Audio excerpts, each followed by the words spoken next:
ಬಾಗಲಕೋಟೆ ಜಿಲ್ಲೆ ಜಮಖಂಡಿ ತಾಲೂಕಿನ ಹುಲ್ಯಾಳ ಗ್ರಾಮದಲ್ಲಿ ಇಂದು ದಿನಾಂಕ 5/7/2026 ರವಿವಾರ ವಚನ ಪಿತಾಮಹ ಶ್ರೀ ಪ್ರಭು ಹಳಕಟ್ಟಿಯವರ ಜನ್ಮದಿನ ಹುಲ್ಯಾಳದಲ್ಲಿ ಶ್ರೀ ಬನಶಂಕರಿ ದೇವಸ್ಥಾನದಲ್ಲಿ ಹಮ್ಮಿಕೊಳ್ಳಲಾಗಿತ್ತು. ಈ ಕಾರ್ಯಕ್ರಮದಲ್ಲಿ ಗ್ರಾಮದ ಹಿರಿಯರು ಶ್ರೀ ಕರಿವೀರಪ್ಪ ಹಳ್ಯಾಳ, ಶ್ರೀ KS ಬೀಳಗಿ, ಗಣಪತಿ ಗಲಗಲಿ, ಪ್ರಮೋದ್ ಜವಳಗಿ, ಮಲ್ಲು ಗದ್ಯಪ್ಪನವರ್, ಮಂಜು ಗಲಗಲಿ, ಬಸವರಾಜ್ ಕೋಳೂರು, ಶಂಭು ಚಿಮ್ಮಡ್, ಹನುಮಂತ್ ಚನ್ನಪ್ಪನವರ್, ಬಸವರಾಜ್ ದೊಡ್ಡವಾಡ್, ಬಸು ಕತೇವಾಡ್, ಪುಂಡ್ಲಿಕ್ ಬೀಳಗಿ ಇನ್ನೂ ಅನೇಕ ಹಿರಿಯರು ಮತ್ತು ಯುವಕರು ಪಾಲ್ಗೊಂಡು ಕಾರ್ಯಕ್ರಮ ಯಶಸ್ವಿಯಾಗಿ ನೆರವೇರಿತು. ಕಾರ್ಯಕ್ರಮದಲ್ಲಿ ಪ್ರಭು ಹಳಕಟ್ಟಿ ಬಗ್ಗೆ, ಅವರ ಜೀವನ, ವಚನ, ಸಾಹಿತ್ಯ ಬಗ್ಗೆ ಯುವಕರಿಗೆ ತಿಳಿ ಹೇಳಿದರು. ಈ ಕಾರ್ಯಕ್ರಮದ ಪ್ರತಿ ವರ್ಷ ನೆರವೇರಿಸೋಣ ಸಮಾಜದ ಸರ್ವರು ಅನಿಸಿಕೆ ಅಭಿಪ್ರಾಯ ಹಂಚಿಕೊಂಡರು. ನಿರಂತರ ಸುದ್ದಿಗಾಗಿ ವೀಕ್ಷಿಸಿ SM ಸುದ್ದಿ ಮಿತ್ರ ಜಮಖಂಡಿ. ವರದಿ ಶಂಭು ಗೊಳಸಂಗಿ.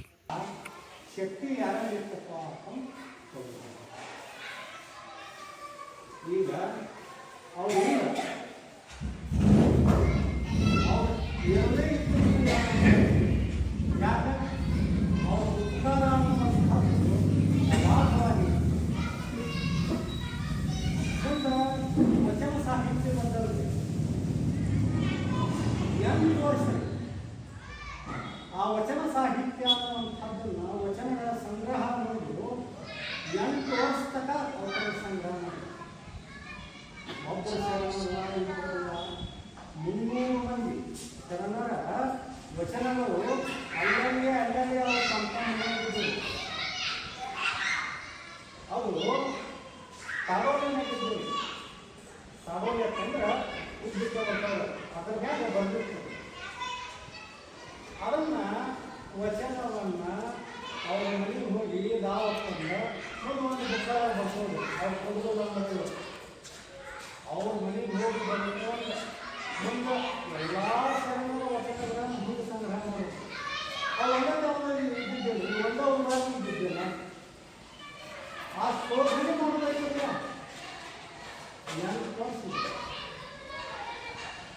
ಅದಕ್ಕಾಗಿ ಯಾರೂ ಹಣ ಕೊಡ್ತೀವಿ. ಅದರಿಂದ ಲಾಭ ಏಕಡೆ ಐತಪ್ಪ ಅಂತಂದ್ರೆ ಯಾರು ಹಣಕಾಸಿನ ಅಭಾವ ಇಲ್ಲ. 8 ವರ್ಷ ತನಕ ಬರೇ ಸಂಗ್ರಹ ಮಾಡಿ ಅವೆಲ್ಲವನ್ನು ಕ್ರೋಢೀಕರಿಸಿದಾಗ ಶೂನ್ಯ ಸಂಪಾದನೆ ಅನ್ನುವಂಥ ಒಂದು ದೊಡ್ಡ ಅದನ್ನು ಗ್ರಂಥ ಮಾಡಿ ಎಲ್ಲರಿಗೂ ಕಲಿಸಿ ವಚನ ಸಾಹಿತ್ಯ ಅನ್ನುವಂಥದ್ದನ್ನು ಬದುಕಿಸಿದೆ. ಇವರ ಪಾವನ ಗರ್ಭದಲ್ಲಿ ಧಾರವಾಡ ಜಿಲ್ಲೆಯ ಸೌದತ್ತಿ ತಾಲೂಕಿನಲ್ಲಿ 2/7/1880 ಜನಿಸಿದವರೇ ಫಕೀರಪ್ಪ ಗುರುಬಸಪ್ಪ ಹಳಕಟ್ಟಿ. ನಂತರ ತಮ್ಮ 16ನೇ ವಯಸ್ಸಿನೊಳಗೆ ಅಂದರೆ 1896ರಲ್ಲಿ ನಮ್ಮ ಚಿಕ್ಕೋಡಿಯ ತಮ್ಮಣ್ಣಪ್ಪ ಹಾಗೂ ಗಂಗಮ್ಮ ಇವರ ಪುತ್ರಿಯಾಗಿರ್ತಕ್ಕಂಥ ಭಾಗೀರಥಿ ಜೊತೆ ಪ್ರಭು ಹಳಕಟ್ಟಿಯವರು ಕೊಟ್ಟು ಏನು ಮಾಡಿಪ್ಪ ಅಂದ್ರೆ ವಿವಾಹವನ್ನು ಮಾಡಿದರು. ನಂತರ 1964 ಆಗಸ್ಟ್ 29ರಂದು ಬಹುಶಃ ಅವರು ಲಿಂಗದಲ್ಲಿ ಲಿಂಗೈಕ್ಯರಾಗಿರ್ತಕ್ಕಂಥ ಸಂಕ್ಷಿಪ್ತವಾಗಿರ್ತಕ್ಕಂಥ ವಿವರಣೆ ಅಂದರೆ ಪ್ರಭು ಹಳಕಟ್ಟಿಯವರು ಧಾರವಾಡದಲ್ಲಿ ಜನಿಸಿ ಬೆಳಗಾವಿಯಲ್ಲಿ ಬಾಳಿ ವಿಜಯಪುರದಲ್ಲಿ ಲಿಂಗೈಕ್ಯನಾಗಿರ್ತಕ್ಕಂಥ ಒಂದು ಪ್ರಭು ಹಳಕಟ್ಟಿಯವರ ಸಂಕ್ಷಿಪ್ತವಾದ ವಿವರಣೆ. ಒಂದು ಬಸವಣ್ಣ ಮಾನ್ಯ ಸಂಕ್ರಮ ಯಾರೋ BM ಶ್ರೀಕಂಠಯ್ಯ ಅನ್ನೋರು ಬಿಜಾಪುರಕ್ಕೆ ಹೋದ್ರತ್ತೆ. ಎಲ್ಲ ಗೆಳೆಯರು ಕರ್ಕೊಂತ ವಿಜಯಪುರಕ್ಕೆ ಹೋದ್ರತ್ತ. ಅವಾಗ ಅವರೆಲ್ಲ ನಾನಾ ಬ್ರಿಟಿಷ್ ಬೇರೆ ಇರ್ಬೋದು. ಅವಾಗೆಲ್ಲರೂ ಕೂಡ ಗೋಲ್ ಗುಮ್ಮಟ್ಟಂದ ನೋಡೋನು ನಡಿ ಅಂದ್ರತ್ತೆ. ಅವಾಗ BM ಶ್ರೀಕಂಠಯ್ಯ ಅಂದತ್ತ ಗೋಲ್ ಗುಮ್ಮಟ ಸುಡ್ತೀರಿ, ವಚನ ಗುಮ್ಮಟ ನೋಡೋಕೆ ಹೋಗೋಣ ಅಂದ್ರತ್ತೆ. ಅವಾಗ ನಾವು ಬಿಜಾಪುರದಾಗ ಎಲ್ಲ ಕಡೆ ಗೋಲ್ ಗುಮ್ಮಟ್ಟದಾವು, ಎಲ್ಲ ಕಡೆ ಗೋಲ್ ಗುಮ್ಮಟ್ಟದಾವು, ಇಲ್ಲಿ ವಚನ ಗುಮ್ಮಟ ಎಲ್ಲಿ ತಪ್ಪು ಕೇಳಿರತ್ತ. ಅವಾಗ BM ಶ್ರೀಕಂಠ ಹೇಳಿರತ್ತ, ಏನು ಮಾರಾಯ ಅಲ್ಲಿ ಪ್ರಭು ಹಳಕಟ್ಟಿ ಅವರ ಅದನ್ನು ವಚನ ಗುಮ್ಮಟಪ್ಪ ಅವ್ರು ನೋಡೋನು ನಡೀದಂದ್ರತ್ತ. ಅಂಥ ಒಂದು ಶಕ್ತಿ ಯಾರಪ್ಪ ಅಂತ ಕೇಳಿದ ಪ್ರಭು ಹಳಕಟ್ಟಿಯವರು. ಪ್ರಭು ಹಳಕಟ್ಟಿಯವರು ಅವರ ಹೆಂಡತಿ ಭಾಗೀರಥಿ. ರಾಜ ಪ್ರಜೆ ಚಂದಿದ್ರ ರಾಜ್ಯ ನಡಿತೈತಿ, ಗುರು ಶಿಷ್ಯ ಚಂದಿದ್ರ ಮಠ ನಡಿತೈತಿ. ಮತ್ತು ಹೆಂಡತಿ ಸೊಸಿ ಮಕ್ಕಳು ಚಂದ ಇದ್ರೆ ಸಂಸಾರ ನಡೀತೈತಿ, ಮತ್ತು ಚಂದ ಇರ್ಲಿಕ್ಕಂದ್ರೆ ಸಂಸಾರ ಒಡ ಹೋಗ್ತೈತಿ.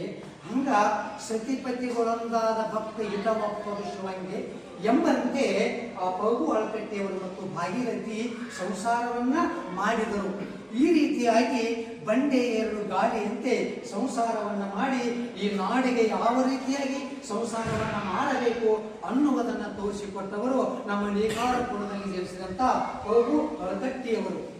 ಪಗು ಅಳಕಟ್ಟಿಯವರು ಪ್ರಣಾಮೂರ್ತಿಗಳು, ವಿನಯವಂತರು, ಎನಗಿಂತ ಕೆರೆಯರಿಲ್ಲ, ಶಿವಭಕ್ತರಿಗಿಂತ ಹಿರಿಯರಿಲ್ಲ ಅನ್ನುವಂಥ ಭಾವ ಅವರಲ್ಲಿ ತುಂಬಿತ್ತು.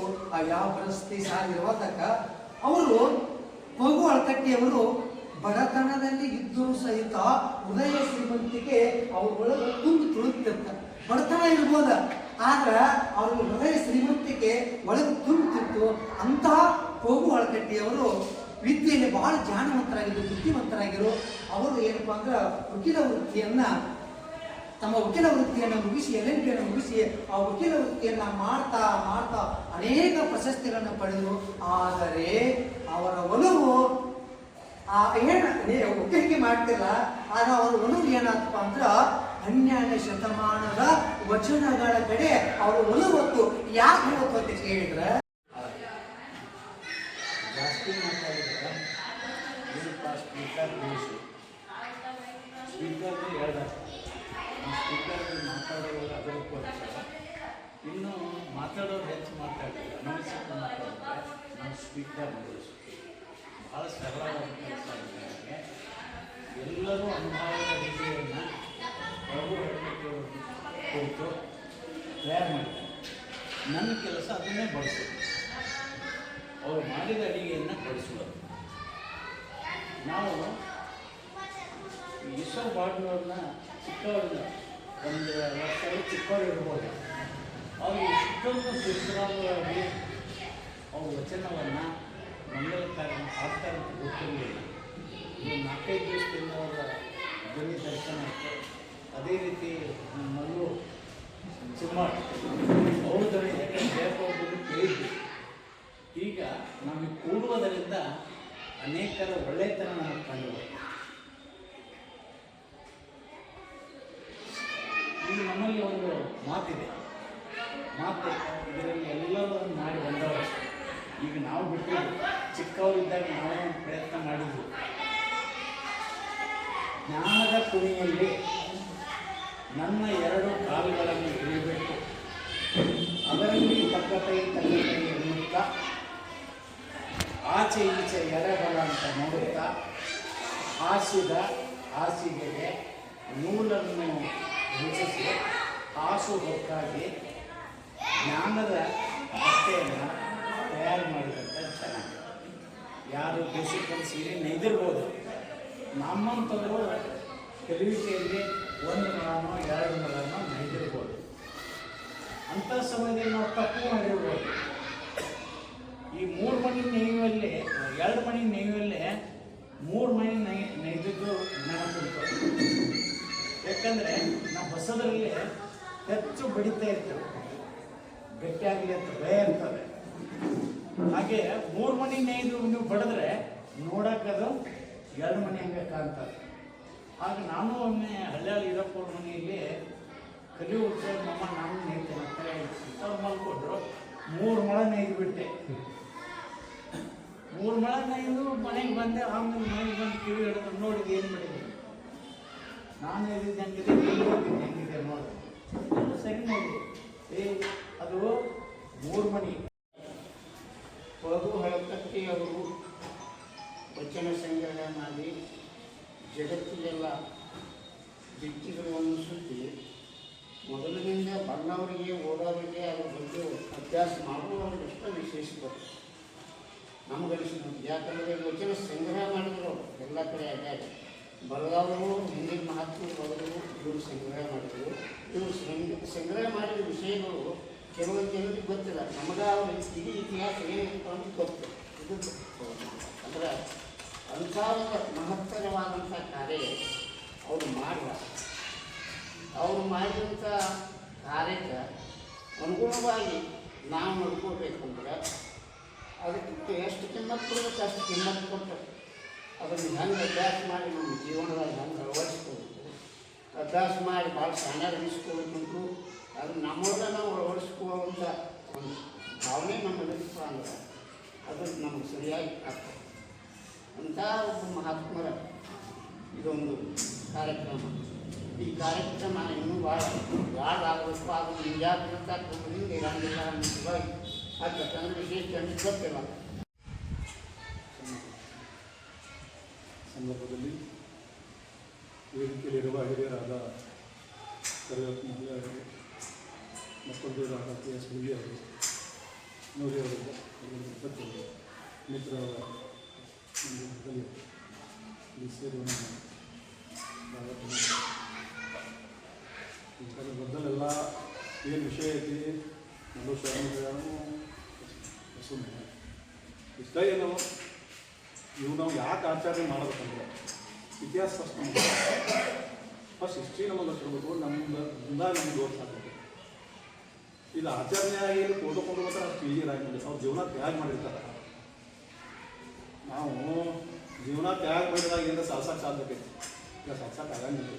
ಅವ್ರು ತಮ್ಮ ಜೀವನ ಆಗಲ್ಲ ರಾತ್ರಿ ಹಗಲು ಯಾವ್ದು ಗೊತ್ತಿರಂಗಿಲ್ಲ, ಅಂತಲೇ ಯಾವ್ದು ಗೊತ್ತಿರಂಗಿಲ್ಲ. ಹಂಗೆ ಹೋಗೋದು ಅದೊಂದು ಗುಂಡು ಇರುತ್ತೆ. ಅವ್ರದ್ದು ಸ್ವಭಾವ ಆಗಿರಪ್ಪ ಅಂದ್ರೆ ಸ್ಯಾಕ್ರಿಫೈಸ್ ನೇಚರ್ ಇರುತ್ತೆ. ಸಮಾಜಕ್ಕೆ ಏನಾದ್ರು ಕೊಡಬೇಕು. ಯಾಕಂದ್ರೆ ವಚನಗಳು ಏನೋ ನಾವು ಓದಿದ್ದೆ ಕೇಳಿ ಹೇಳ್ತೀವಿ. ವಚನಗಳೊಳಗೆ ಹಂಗೆ ಭಾಳ ಬದುಕಬೇಕು ಅನ್ನೋದು ಅವ್ರು ಬರೆದಿರ್ತಾರೆ. ಈಗ ನಾವು 12ನೇ ಶತಮಾನ ಬಸವನವ್ರಿಗೆ ಕೇಳಿದ್ವಿ.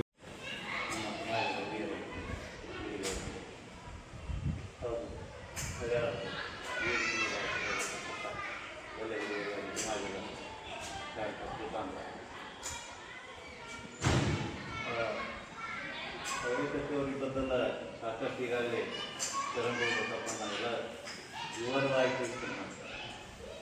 ಅವ್ರು ಎಷ್ಟು ನೆನೆಸಿರು ನಮ್ಮ ಸಮಾಜದ ಬದ್ದಲ್ಲ, ನಮ್ಮ ಸಮಾಜವನ್ನುಕ್ಕಿಂತಲೂ ಈ ನಮ್ಮ